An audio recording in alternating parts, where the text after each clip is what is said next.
Good afternoon, and welcome to the June 8th Community Update. My name is Stacy Wood, and I serve as a Public Information Officer here in the Emergency Operations Center. We are bringing these updates to our community in both English and Spanish.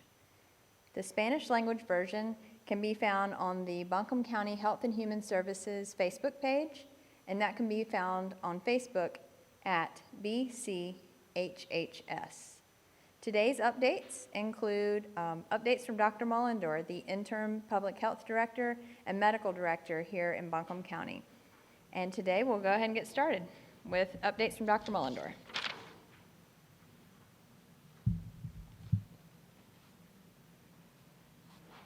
Good afternoon.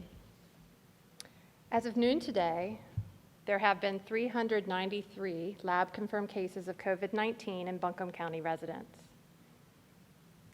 145 of these individuals are currently in isolation. There continue to be 4 nursing homes in the county with outbreaks of COVID-19. And so far, these outbreaks involve a total of 87 residents and 56 staff with lab-confirmed COVID-19. As some of those staff are not Buncombe County residents, they do not show up in our total case count of 393. Cases of COVID-19, like other reportable diseases and conditions, are counted in the county of residence. Sadly, 34 Buncombe County residents have died from COVID-19, including 29 residents of 2 nursing homes that are experiencing outbreaks. Last Friday, the state reported the first COVID-19 associated death of a child in North Carolina. While most cases of COVID-19 in children are mild, in older people and people with underlying medical conditions, such as diabetes, asthma, and heart disease, are more at risk for becoming severely ill from COVID-19. This infection can cause serious illness in anyone. We all need to take it seriously, not just for our own health, but for the health of everyone around us. Now let's talk a little bit about testing. So as of today, over 10,300 COVID-19 tests have been performed on Buncombe County residents and staff who work in long-term care facilities in Buncombe County. 440 individuals have been tested at the community testing sites held across the county so far, with 9 individuals found to have COVID-19 during the first 2 weeks of testing. I'm still waiting on the results of last week's test, and we'll share that information once available. COVID-19 symptoms, if you recall, may include fever, chills, cough, shortness of breath or difficulty breathing, fatigue, muscle or body aches, headache, sore throat, loss of taste or smell, congestion or runny nose, nausea, vomiting, and diarrhea. In our community, and throughout much of the testing done so far, many people who test positive for COVID-19 commonly have had very mild symptoms, and some have had no symptoms at all. Testing is currently available for those who have symptoms of COVID-19, as well as those who are without symptoms, but have had close contact with someone known to have COVID-19, or those who may have been exposed to COVID-19 as a result of their occupation or activities. This would include anyone who has attended a mass gathering, anyone who works as a frontline worker at a grocery store, gas station, restaurant, or child care center, anyone who lives or works in a higher risk setting, like our long-term care facilities, homeless shelters, or food processing facilities. We are also encouraging individuals in historically marginalized populations who have been disproportionately impacted by COVID-19, so Black, Indigenous, and people of color, to get tested. The sooner we can identify infection with COVID-19, the better able we are to stop its spread. With regard to the timing of testing and when individuals who don't have symptoms of COVID-19 should be tested following a potential exposure, the ideal time would be 6 days after that potential exposure. This is the guidance we give to individuals who are close contacts to someone with lab-confirmed COVID-19. While infection with COVID-19 can occur as soon as 2 days after exposure, on average it takes 5 to 6 days, although it can take up to 14 days. However, regardless of when you think you may have been exposed, if you develop symptoms, you should seek testing immediately.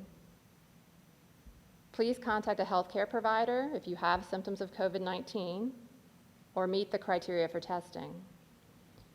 If your healthcare provider does not offer testing, contact one of the local urgent cares or clinics offering testing, which includes Range Urgent Care, Mercy Urgent Care, Mayheck Family Health Center at Biltmore,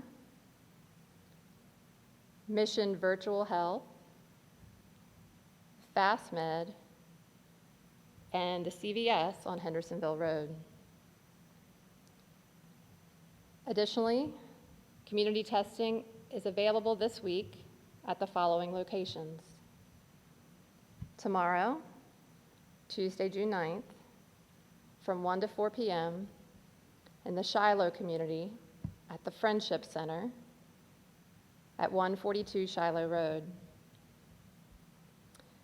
Wednesday, June 10th, from 1 to 4 p.m.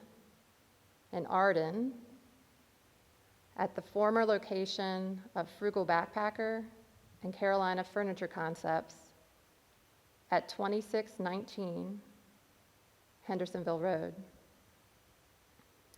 And Thursday, June 11th, from 1 to 4 p.m. in the Inca community at Buncombe County Sports Park. There is no out-of-pocket cost for the testing at these community sites, but we do ask that those who have health insurance, including Medicaid or Medicare, bring their insurance card with them so that their insurance can be billed for the cost of the test. Language services will be available at the community testing sites. Another resource that remains available is the self-checker tool found at buncombeready.org, which will help you assess your symptoms and provide guidance on whether and where you should get tested. Since it became available, 2,055 county residents have completed the tool. 3 out of 10 participants have reported mild symptoms, while 7% have reported severe symptoms.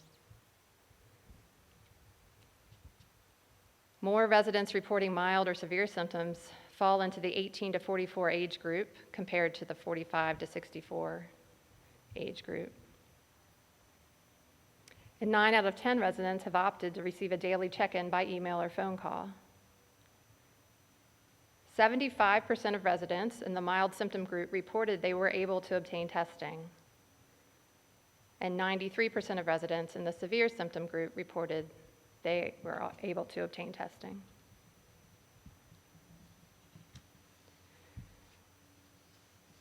Slowing the spread of COVID-19 depends on people knowing when they've been exposed to it. Through contact tracing, our health department nurses and COVID-19 community team members from Community Care of North Carolina reach out to individuals who may have recently come into close contact with someone who tested positive for COVID-19. The nurses and the contact tracing staff connect these individuals with information and support needed to protect themselves and their loved ones. In order for this to work, it is important that people answer the call when these contact tracers reach out. Individuals being contacted may get a phone call from our communicable disease nurses at Buncombe County, but now they may also be contacted through an initial text from the number 45394 or an email from dhhs.nc.gov with follow-up phone calls, again, from the health department or NC Outreach, whose phone number is 844-628-7223. Keep in mind that contact tracers will never ask for your Social Security number, bank or credit card numbers, or any other financial information. Any information shared during this call is private and strictly confidential. Currently, Buncombe County has 22 staff assigned to work on contact tracing. This includes 9 of our nurses in-house, as well as 13 staff that have been assigned to us through the state collaborative for contact tracing.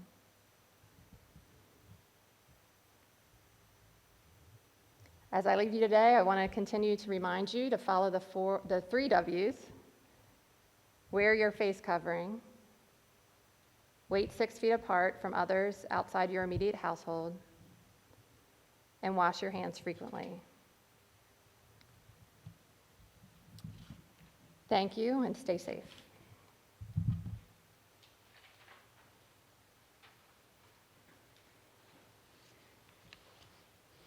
So thank you all for tuning in to today's community update.